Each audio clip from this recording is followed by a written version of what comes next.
আজকের ক্লাসে আমরা আমাদের পঞ্চম অধ্যায় অর্থাৎ দেখতে হলে আলো চাই উক্ত অধ্যায়টির দ্বিতীয় টাইপ আলোর প্রতিসরণ নিয়ে আলোচনা করব।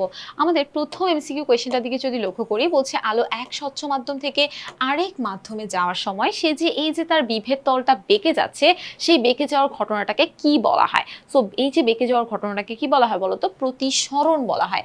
আমাদের পরবর্তী অষ্টম প্রশ্নে যদি চলে যায়, আমাদের অষ্টম প্রশ্নে দেখি কি বলছে। আমাদের পরবর্তী কোয়েশ্চেনটা দেখতে পাচ্ছি একটা উদ্দীপক বেস টাইপ কোয়েশ্চেন, মানে একটা চিত্র দেওয়া আছে।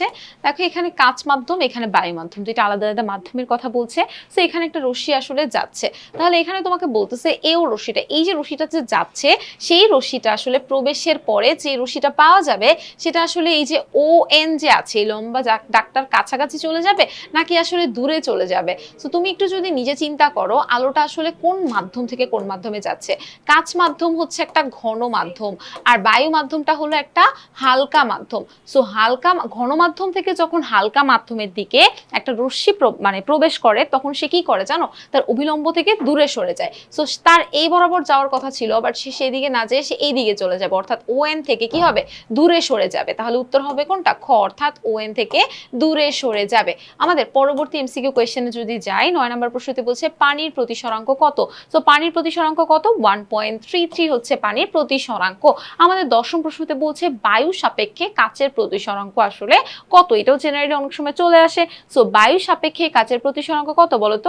1, 1.5, 2 নাকি 2.5? সো বায়ু সাপেক্ষে কাচের প্রতিসরাঙ্ক হয় সব সময় 1.5। আমাদের পরবর্তী 11 নম্বর প্রশ্নতে বলা হচ্ছে আপতন কোণ আই এবং প্রতিসরণ কোণ যদি আর হয়, তাহলে আসলে কোনটা সঠিক? মানে আপতন কোণ বড় হয় নাকি প্রতিসরণ কোণ বড় হয়, মানে কোনটা কি হয়? সো এটার জন্য আমরা যদি আমাদের আগের চিত্রটার দিকে একটু লক্ষ্য করি, তাহলেই বুঝতে পারবো। দেখো তো আমরা এই যে এইরকম বলছিলাম তাই না, এরকম যাওয়ার কথা ছিল, বাট সে এদিকে বেঁকে যায়। তাহলে যে রশ্মিটা যাচ্ছে সেটাকে বলে আপতিত রশ্মি। তাহলে দেখো এইখানে যে কোণটা উৎপন্ন হয়েছে সেটা হলো তার আপতন কোণ, যেটাকে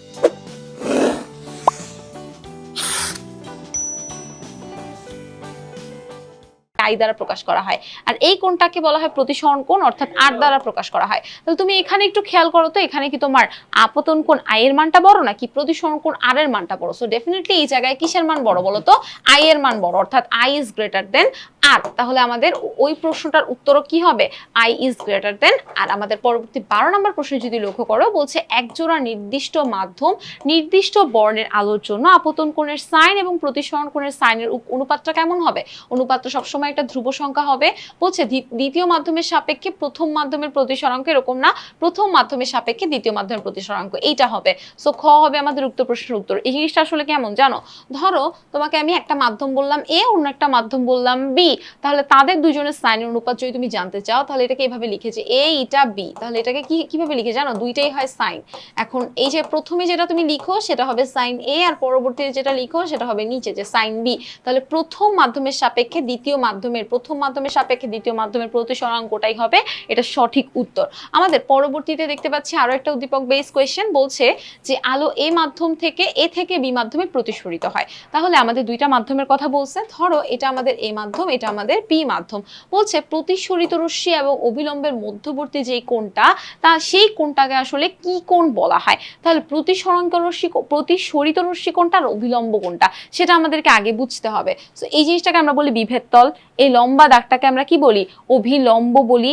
এখন আমাদের এই যে যেই রশ্মিটা যাচ্ছে, এটা মনে করো আপতন কোণ, আর এই যে যেই রশ্মিটা প্রবেশ করতেছে সেই কোণটাকে বলা হয় কি কোণ? সেই কোণটাকে বলা হয় প্রতিসরণ কোণ। সেই কোণটাকে প্রতিসরিত রশ্মি বলা হয়, প্রতিসরিত রশ্মি বলা হয়। এখন তোমাকে বলছে অভিলম্ব আর প্রতিসরিত রশ্মির মধ্যে কোনটা, তাহলে এটা অভিলম্ব আর এটা হচ্ছে প্রতিসরিত রশ্মি, তাহলে তাদের দুইজনের মধ্যে যে কোণটা থাকবে ডেফিনেটলি সেই কোণটাকে কি বলা হবে?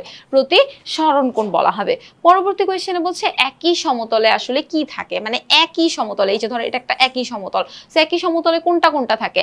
আপতিত রশ্মি, প্রতিসরিত রশ্মি, অভিলম্ব, এরা সবাই আসলে বিভেদ তলের উপরে অবস্থান করে। তাহলে তিনটা অপশনই আসলে কি হবে? একই হবে, অর্থাৎ সঠিক উত্তর হবে। সো আমাদের এই পর্বটা আজকে এখানেই আমরা শেষ করে দিচ্ছি। পরবর্তীতে আবারও একটি পর্বে তোমাদের সঙ্গে দেখা হয়ে যাবে। সবাইকে আল্লাহ হাফেজ।